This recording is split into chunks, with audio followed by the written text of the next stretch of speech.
충격 고백, 중졸 소녀가 겪은 지옥, 그리고 상상 초월의 반전. 그녀는 어떻게 모두의 예상을 뒤엎고 성공의 문을 열었을까? 절대 포기하지 않는 한 소녀의 숨겨진 이야기. 아침 6시, 서울의 한 작은 정비 공장. 낡은 자전거를 타고 16살 소녀 강미숙이 도착했습니다. 또래 친구들은 고등학교 2학년이 되어 웃고 떠들며 평범한 학교 생활을 할 나이. 하지만 그녀는 기름때 묻은 작업복을 입고 두려움에 떨고 있었습니다. 야, 중졸의 X. 공장 셔터가 열리자마자 험악한 고함이 날아왔습니다. 40대 중반의 박 팀장, 이 대한자동차 정비공장의 실질적인 책임자였습니다. 그는 미숙을 눈의 가시처럼 여겼습니다. 네, 미숙은 작게 대답했습니다. 이제는 익숙해진 일이었습니다. 지난 6개월간 매일 아침 똑같이 욕설을 듣는 것에 일도 안 하면서 뭘 더 일찍 출근하라고 게을러 터져서는. 사실 미숙은 누구보다 일찍 출근하고 있었습니다. 하지만 박 팀장에게 미숙을 괴롭힐 구실이라면 무엇이든 상관없었습니다. 너 같은 여자가 무슨 정비를 한다고 그래. 주위에 아무도 미숙을 도와주지 않았습니다. 오히려 비웃음을 흘릴 뿐이었습니다. 미숙은 입술을 꽉 깨물었습니다. 반박하고 싶었습니다. 자신은 결코 정비를 못하는 것이 아니라고.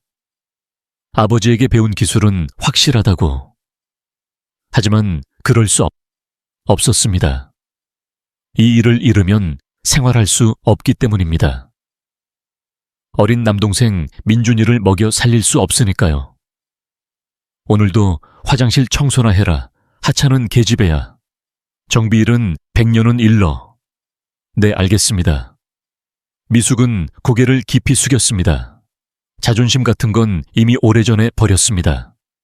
살기 위해서라면 무엇이든 할 각오였습니다. 1년 전 여름, 미숙은 평범한 고등학교 1학년이었습니다. 1학년이면서도 농구부 에이스로 코트를 누비고 있었습니다. 도대회 준결승전. 관중석에서는 아버지와 어머니의 응원 소리가 들려왔습니다.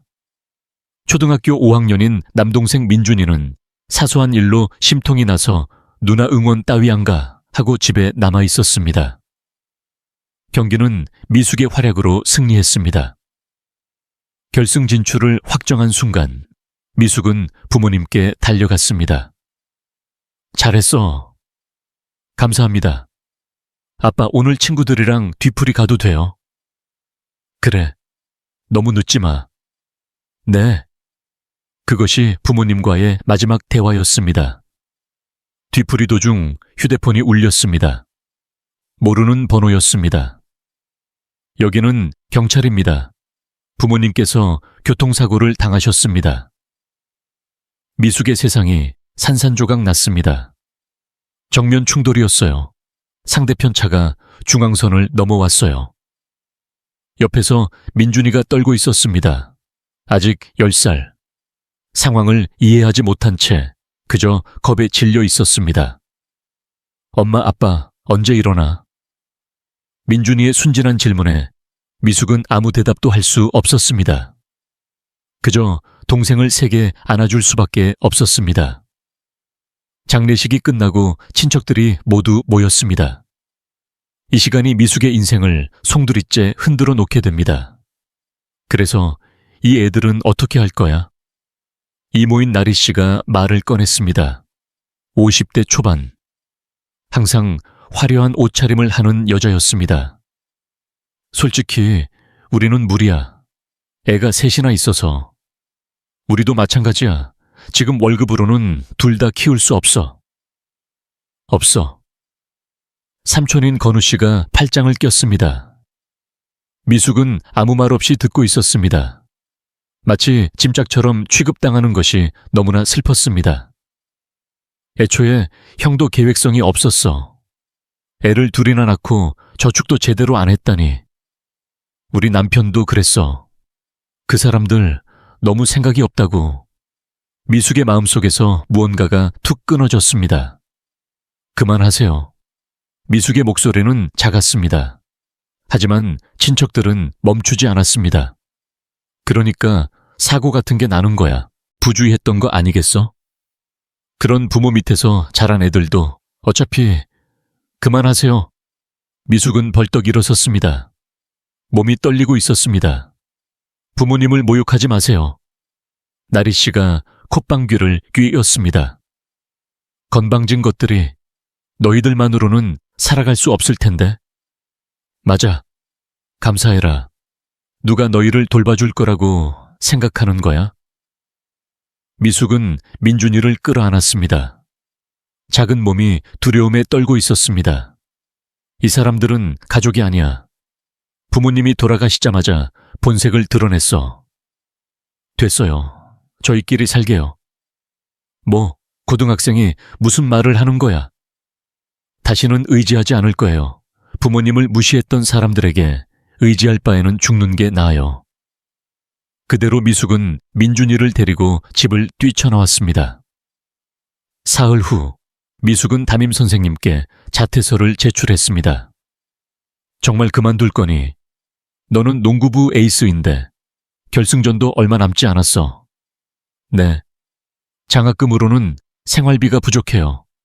지금 당장 생활비가 필요해요. 사실은 계속하고 싶었습니다.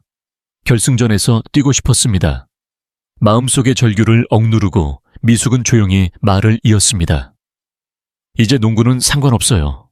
깊이 고개 숙여 인사하고 교무실을 나왔습니다.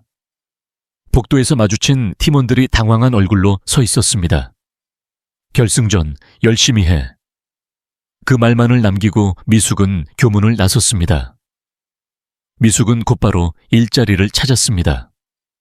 머릿속에 떠오른 곳은 자동차 정비 공장이었습니다. 정비사였던 아버지를 줄곧 보며 자랐기 때문입니다. 이윽고 그녀는 대성자동차라는 작은 공장을 발견했습니다. 중졸도 고용한다는 소문을 듣고 미숙은 면접을 보러 갔습니다. 하지만 이력서를 훑어본 면접관 박 팀장은 노골적으로 얕보는 말투로 말했습니다. 16살, 중졸. 네. 하지만 성실하게 일하겠습니다. 살갗을 기어가는 듯한 박 팀장의 시선에 강한 혐오감을 느꼈지만 지금 미숙에게 다른 곳으로 갈 곳은 없었습니다. 뭐 일손이 부족하니까 월급 100만 원이면 고용해주지. 네, 감사합니다. 이것으로 동생과 함께 살아갈 수 있다는 안도감의 미숙은 깊이 고개를 숙였습니다. 그것이 지옥의 시작이 될 줄은 꿈에도 모른 채 첫날부터 미숙에 대한 대우는 가혹했습니다. 야, 강미숙. 박 팀장의 손에는 녹슨 볼트가 쥐어져 있었습니다. 이거 닦아놔. 이건 이제 쓸 수 없는 부품 아닌가요? 쓸 수 있게 만드는 게 내 일 아니냐. 박 팀장은 미숙 앞에 녹슨 볼트와 너트를 잔뜩 쏟아부었습니다. 전부 번쩍번쩍하게 만들어놔. 못하면 야근 수당 없다. 무리한 요구라는 것을 알면서도 미숙은 묵묵히 녹을 제거하기 시작했습니다. 손가락이 새빨갛게 부어올라도 계속할 수밖에 없었습니다. 그래도 미숙은 불평하지 않았습니다.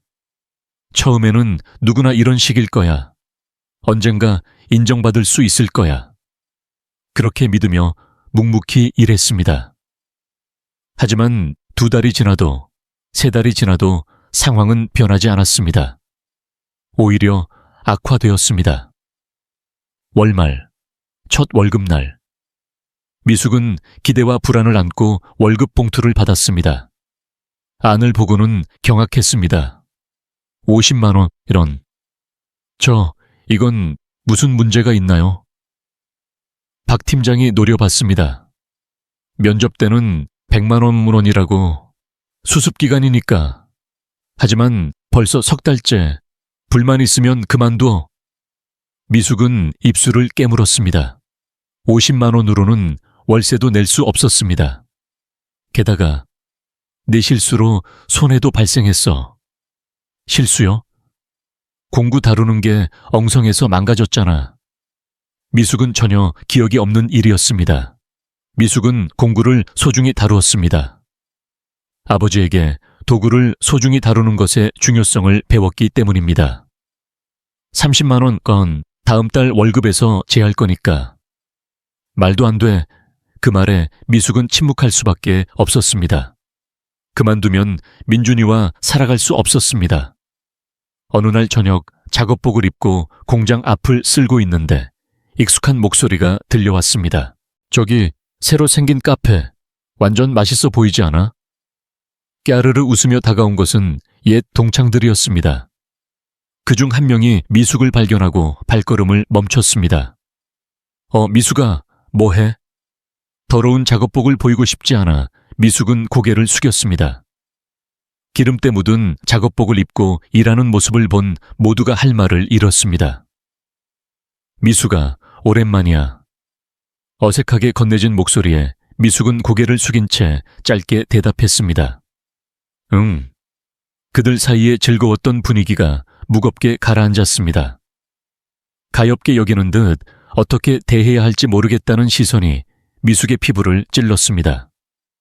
침묵을 견디지 못한 한 명이 어색하게 웃음을 지었습니다. 우리 이제 카페 갈 거라서. 그럼 안녕 미숙아, 힘내. 동창들은 불편한 듯 떠나갔습니다. 그들의 뒷모습을 바라보며 미숙은 눈물을 참았습니다. 저 아이들은 오늘도 동아리 활동을 하고 친구들과 웃으며 평범한 고등학교 생활을 하고 있어. 나만 이렇게 뒤처져 버렸어. 겨우 집에 도착하니 동생이 기다리고 있었습니다. 누나, 학교 어땠어? 응, 그냥 그랬어. 민준이의 표정이 조금 흐려졌습니다. 무슨 일이 있었을지도 모릅니다. 미숙은 알고 있었습니다. 분명 집 때문에 무슨 말을 들었을 겁니다. 하지만 물어볼 여유가 없었습니다. 미숙 자신도 너무나 힘겨웠으니까요. 그리고 어느 날 저녁 미숙의 인생을 바꿀 사건이 발생합니다. 미숙이 공장 밖에서 차를 점검하고 있을 때 끼익 끼익 하는 낯선 금속 소리가 들려왔습니다. 신호대기 중인 낡은 파란색 세단이었습니다. 이 소리 단순한 브레이크 패드 마찰음이 아니야. 아버지에게 배운 지식이 되살아났습니다. 미수가 차 소리를 듣는 것이 때로는 생명을 지킬 수도 있어. 끼익 소리가 점점 커졌습니다. 마스터 실린더에 금이 갔어. 만약 그렇다면 브레이크액이 새고 있는 거야. 결국 브레이크가 안 들게 될 거야. 야, 강미숙, 뭐 농땡이 피우냐? 박 팀장이 공장에서 고개를 내밀었습니다. 저 차, 브레이크에 심각한 결함이 있는 것 같아요. 이대로 가면 사고가 날 거예요. 상관없잖아. 우리 손님도 아니고 저런 낡은 차 따위. 신호가 파란색으로 바뀌었습니다. 차가 천천히 움직이기 시작했습니다. 미숙은 1년 전 부모님의 사고를 떠올렸습니다. 죄송합니다. 미숙은 공구를 내려놓고 뛰쳐나갔습니다. 야, 돌아와, 강미숙.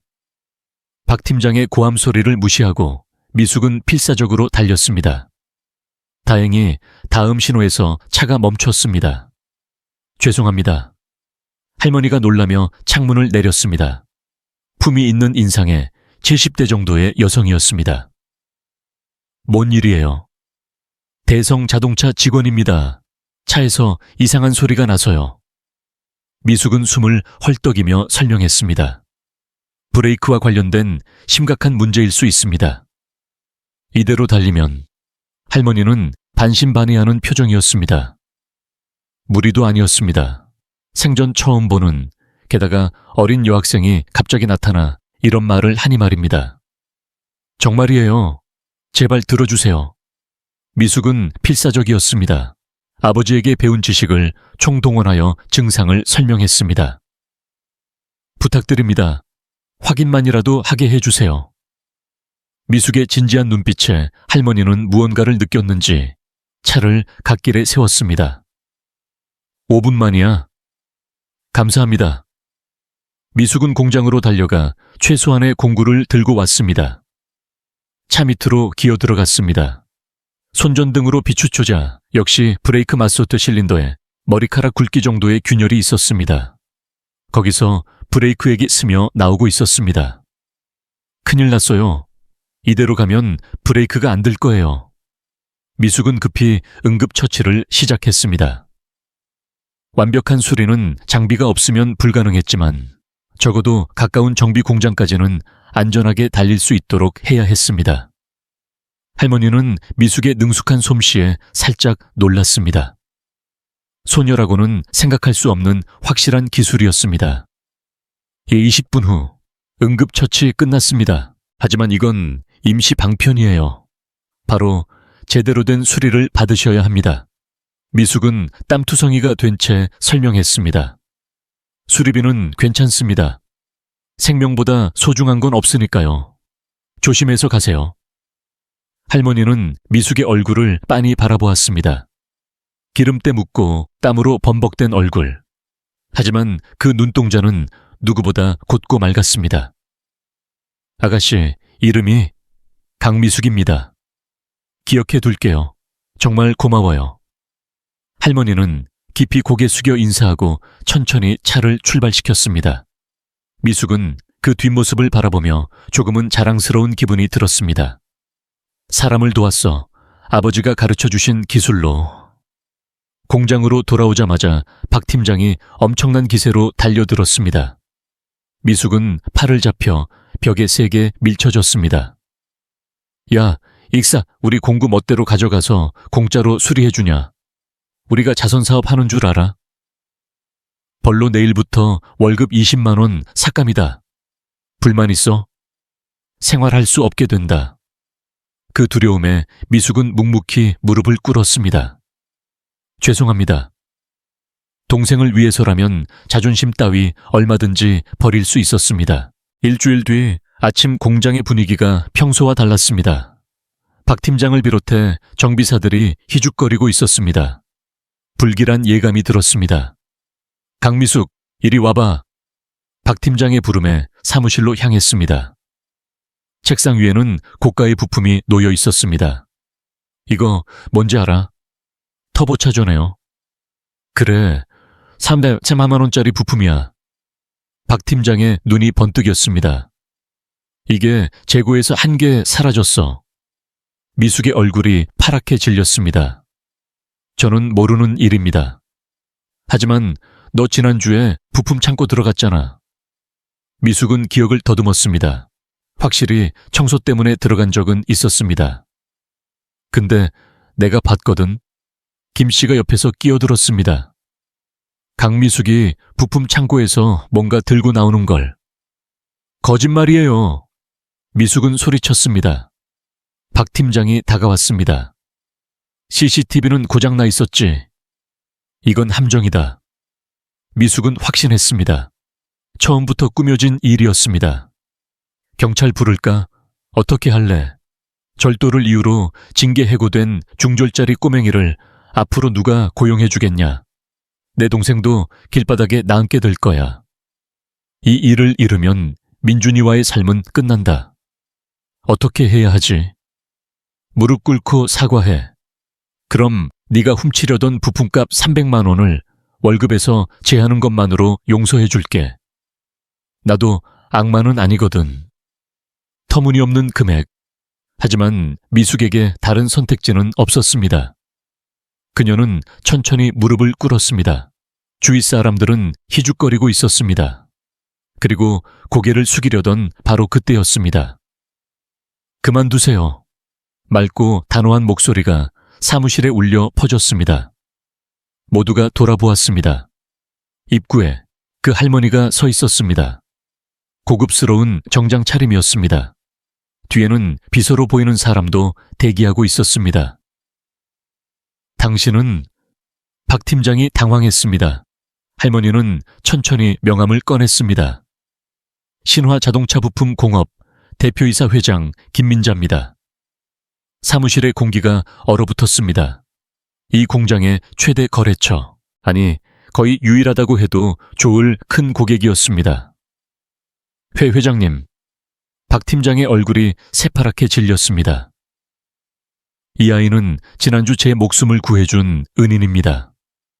단호한 목소리가 공장에 울려 퍼졌습니다. 김민자 회장은 당황하는 박 팀장을 똑바로 바라보았습니다. 귀사의 정비사, 아무도 알아차리지 못했던 브레이크의 심각한 결함을 이 아이만이 간파해 주었습니다. 덕분에 큰 사고를 미연에 방지할 수 있었고 제 남편이 남긴 소중한 차를 지킬 수 있었습니다. 민자 회장은 미숙을 보았습니다. 미숙은 아직 무릎을 꿇은 자세 그대로였습니다. 그렇다면 왜 이 아이가 무릎을 꿇고 있는 겁니까? 그게 이 아이가 부품을 분실해서. 박 팀장은 말을 더듬었습니다. 증거도 없이 직원을 범인 취급하는 겁니까?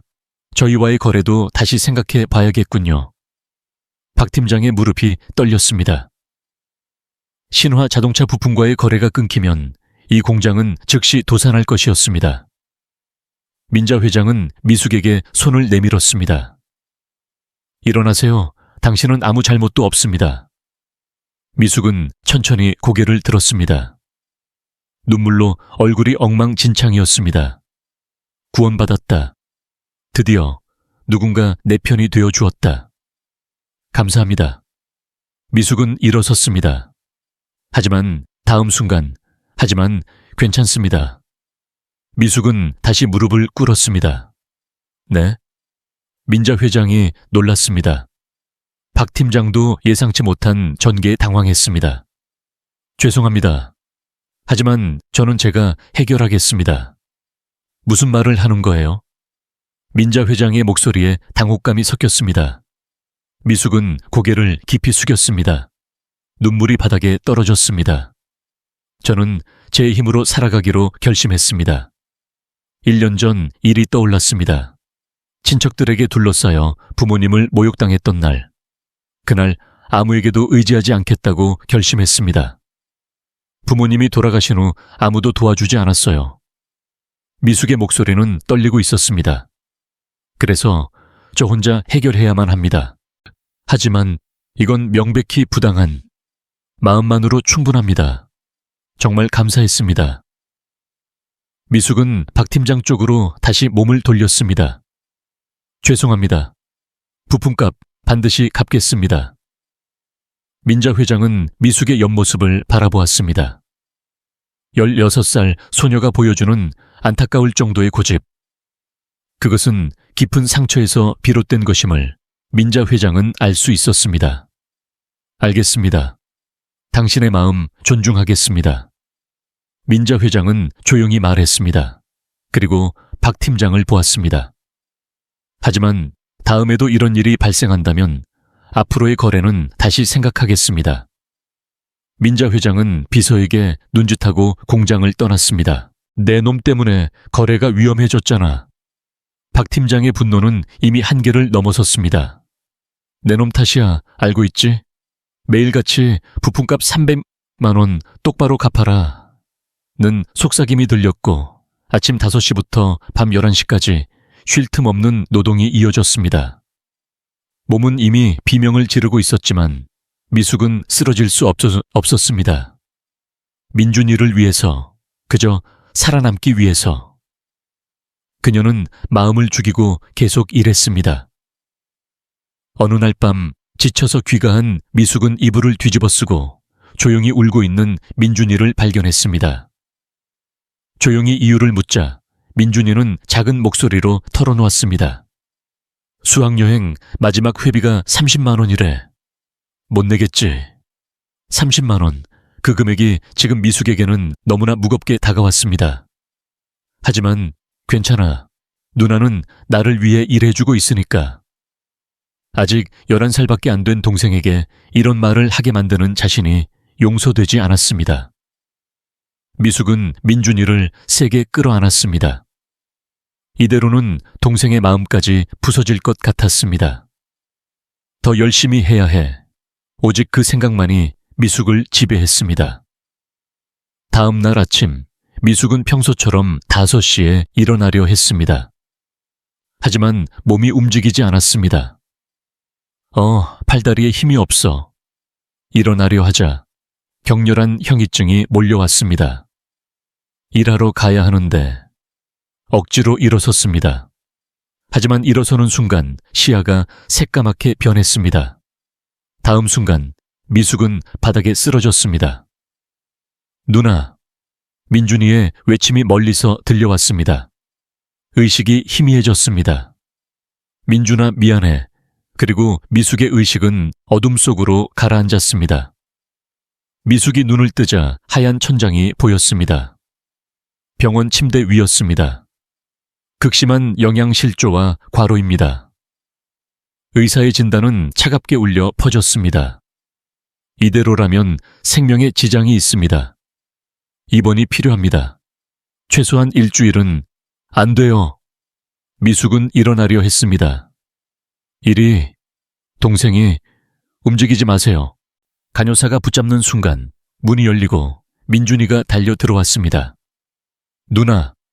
민준이의 눈에서 굵은 눈물이 뚝뚝 떨어졌습니다. 내 탓이야. 내가 있으니까 누나가 이렇게. 아니야.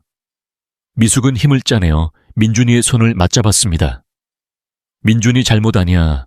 가족이니까 같이 있는 거야. 민준이는 고개를 숙였습니다. 그리고 작은 목소리로 말했습니다. 나 시설에 갈래. 미숙의 심장이 멎는 것 같았습니다. 그러면 누나는 편해질 거잖아. 민준아, 나 벌써 결정했어. 누나를 더 이상 힘들게 하고 싶지 않아. 11살 된 동생이 이런 결정을 하려 하고 있었습니다. 나 때문에. 미숙은 처음으로 소리내어 울었습니다. 싫어. 헤어지기 싫어.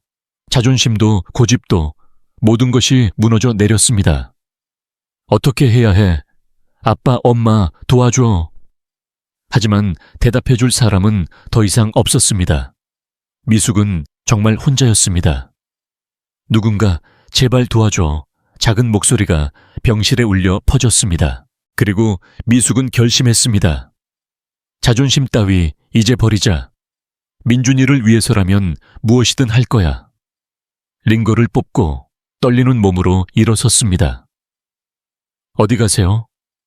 간호사가 막으려 했지만 미숙은 뿌리쳤습니다. 도움을 구하러 비틀거리며 미숙은 병원을 나섰습니다.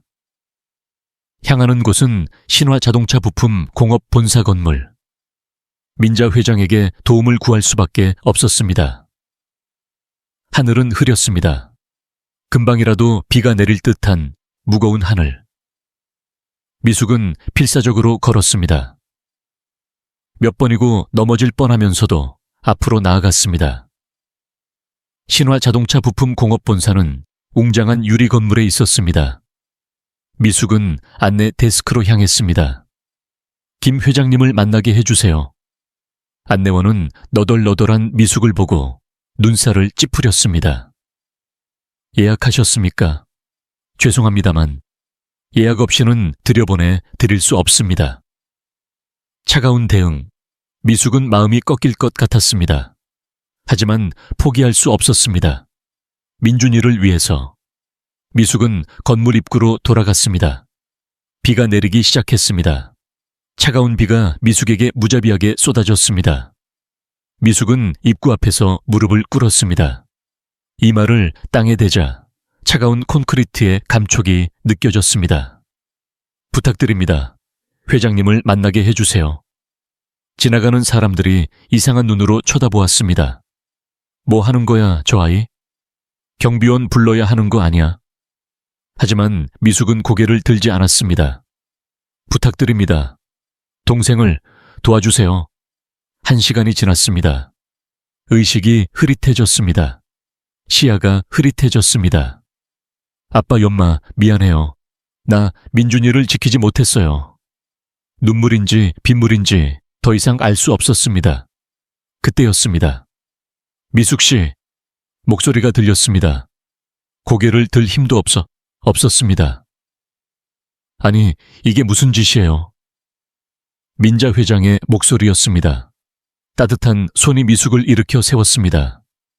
회장님, 미숙의 목소리는 갈라져 있었습니다. 죄송합니다. 하지만 이제 어떻게 해야 할지 다 얘기해봐요. 민자 회장은 미숙을 건물 안으로 데리고 갔습니다. 따뜻한 수건으로 몸을 닦아주고 뜨거운 차를 마시게 해주었습니다. 자, 천천히 말해도 괜찮아요. 미숙은 떨면서 모든 것을 이야기했습니다. 부모님의 죽음, 친척들의 배신, 공장에서의 괴롭힘, 월급 문제, 그리고 민준이 이야기까지. 민준이가 시설에 간다고. 미숙은 다시 울었습니다. 저 때문에 동생까지 불행하게 만들고. 아니야. 민자 회장이 다정하게 말했습니다. 당신은 정말 잘 견뎌냈어요.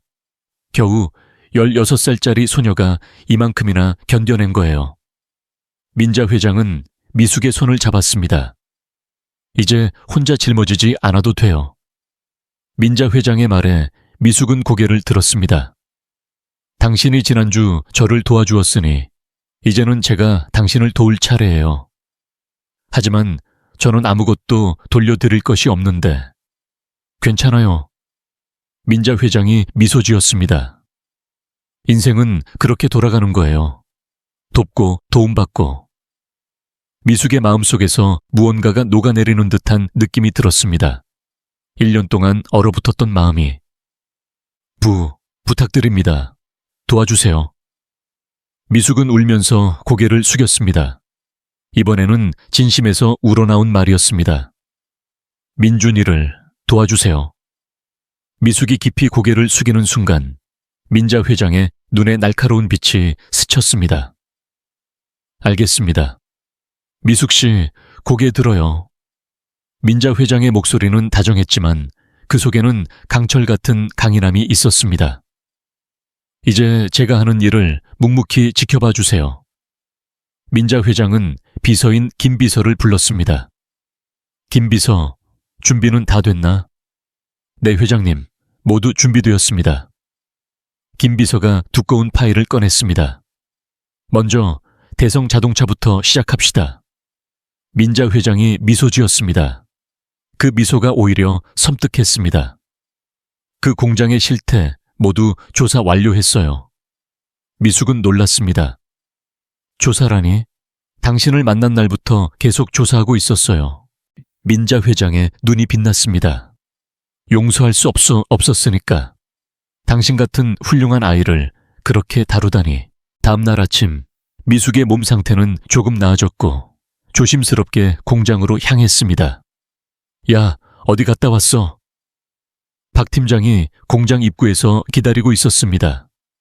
얼굴은 분노로 새빨개져 있었습니다. 무단결근이라니. 월급 전액 삭감이다. 죄송합니다. 미숙은 작게 사과했습니다. 몸은 아직 제정신이 아니었지만 민자 회장에게 반드시 공장에 가라는 말을 들었기 때문입니다. 그때 검은색 고급 세단 3대가 공장 앞에 미끄러져 들어왔습니다. 기다려요. 차 문이 열리고 민자 회장이 내렸습니다. 월급 전액 삭감이라고요? 민자 회장의 목소리가 날카롭게 공장에 울려 퍼졌습니다. 박 팀장이 돌아보며 눈을 크게 떴습니다.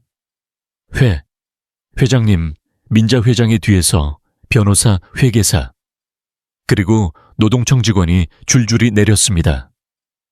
미숙은 공장 한 구석에서 작게 웅크린 채 떨고 있었습니다. 민자 회장이 자신을 발견하고 다정하게 고개를 끄덕였습니다. 하지만 곧바로 박 팀장 쪽으로 돌아섰습니다. 지금 뭐라고 하셨죠? 무단결근으로 월급 전액 삭감이라. 민자 회장의 목소리는 온화했지만 그 속에는 분노가 잠재되어 있었습니다. 그것은 불법입니다.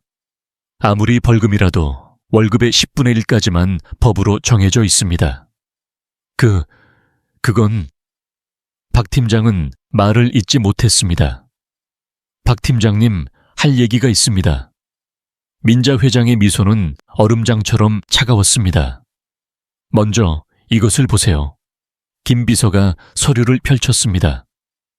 미숙 씨의 지난 6개월치 급여 명세서입니다. 최저임금에 훨씬 못 미치는군요. 미숙은 벽에 바싹 붙어 몸을 웅크린 채 떨리는 손을 꽉 쥐었습니다. 그것은 노동법 위반입니다. 노동청 직원이 앞으로 나섰습니다. 즉시 조사에 착수하겠습니다. 잠깐만요. 박 팀장이 저항하려는 순간 민자 회장이 다음 서류를 내밀었습니다. 사진이었습니다. 박 팀장이 미숙에게 폭력을 행사하는 장면이 선명하게 찍혀 있었습니다. 미숙은 저절로 그때의 고통을 떠올리며 몸을 떨었습니다. 에이온제, 제 회사 직원이 우연히 지나가다 촬영했다고 합니다.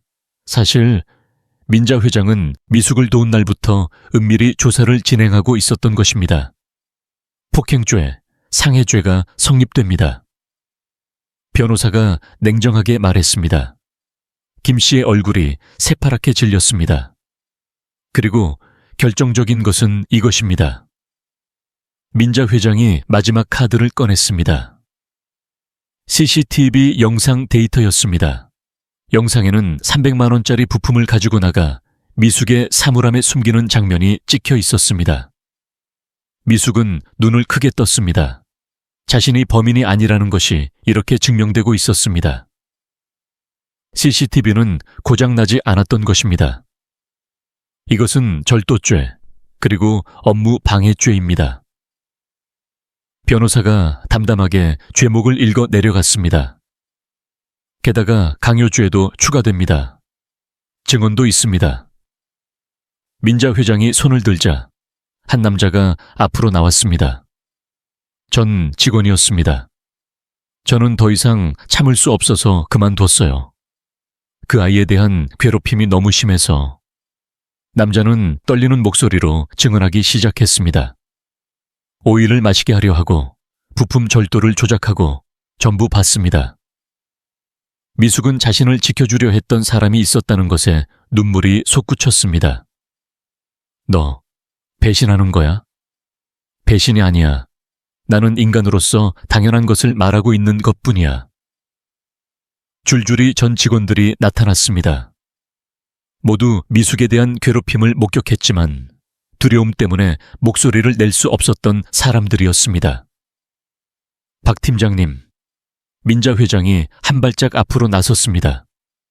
신화 자동차 부품 공업과의 거래는 오늘부로 모두 중단합니다. 말도 안 돼. 그러면 우리 회사는 망할 거예요. 민자 회장의 목소리에는 일말의 동정심도 없었습니다. 저희 회사는 직원을 소중히 하는 것으로 성장했습니다.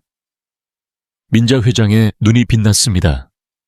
당신들처럼 사람을 하찮게 여기는 경영자는 업계에서 퇴출시킬 것입니다. 그런데 여러분은 아시나요? 민자 회장이 조용히 말을 시작했습니다. 미숙 씨가 얼마나 여러분을 도와주었는지. 미숙은 놀라서 고개를 들었습니다. 무슨 말씀이시지? 이 정비 기록을 보세요. 김 비서가 상세한 기록을 내보였습니다. 실수투성입니다. 하지만 고객으로부터 불만이 들어오지 않았습니다. 그것은 미숙 씨가 여러분의 작업 후 몰래 수정했기 때문입니다. 증거로 타임카드와 작업 기록이 제시되었습니다. 그녀는 아무에게도 말하지 않고 묵묵히 여러분의 실수를 커버하고 있었습니다. 미숙의 눈에서 굵은 눈물이 뚝뚝 떨어졌습니다. 자신이 했던 일을 누군가가 보고 있었다니, 인정받았다니, 무릎에 힘이 풀려 그 자리에 주저앉을 뻔했습니다. 정비사들은 경악했습니다. 이럴 수가, 우리가 괴롭히던 소녀가 사실은 은인이었다니. 몇몇 정비사들이 미숙을 돌아보았습니다. 그들의 눈에는 후회와 미안함이 가득했습니다. 1시간 후 대성 자동차는 완전히 기능 정지되었습니다. 박 팀장과 김 씨에게는 체포영장이 발부되어 연행되었습니다. 도와줘. 나는 잘못 없어. 다른 직원들은 전원 해고되었습니다. 다만 미숙에게 사과하고 증언에 협력한 자들에게는 민자 회장이 취업처를 알선해 주었습니다. 한 정비사가 미숙 앞에 와서 깊이 고개 숙여 인사했습니다. 정말 미안했다. 미숙은 그저 조용히 고개를 끄덕였습니다. 그 후 미숙은 민자 회장과 함께 회장님의 차에 올랐습니다. 사무실로 돌아와 민자 회장이 미숙의 손을 잡았습니다. 미숙 씨, 정말 잘 견뎠어요. 회장님, 미숙은 또다시 눈물이 쏟아졌습니다. 미지급 임금, 위자료 전부 합해서 5천만 원을 청구하겠습니다. 5천만 원이요? 당연하죠. 오히려 적은 편이에요. 변호사가 계산서를 보여주었습니다. 정신적 고통, 건강 피해, 일실이익. 하지만 그렇게 큰 돈을. 괜찮아요. 박 팀장의 변호사 수임료와 회사 자산 매각으로 지불할 수 있습니다. 미숙은 믿을 수 없었습니다. 5천만 원이라니. 그 돈이 있다면 민준이와 평범하게 살 수 있습니다. 그리고 미숙 씨, 민자 회장이 미소 지었습니다. 이번에는 진심으로 따뜻한 미소였습니다. 우리 회사에서 일해 볼래요? 네. 하지만 저 같은 사람이, 이건 당신을 도와줬으니까 하는 말이 아니에요. 당신의 기술이 진짜이기 때문이에요. 그건 제가 가장 잘 알고 있어요. 민자 회장은 미숙의 손을 잡았습니다.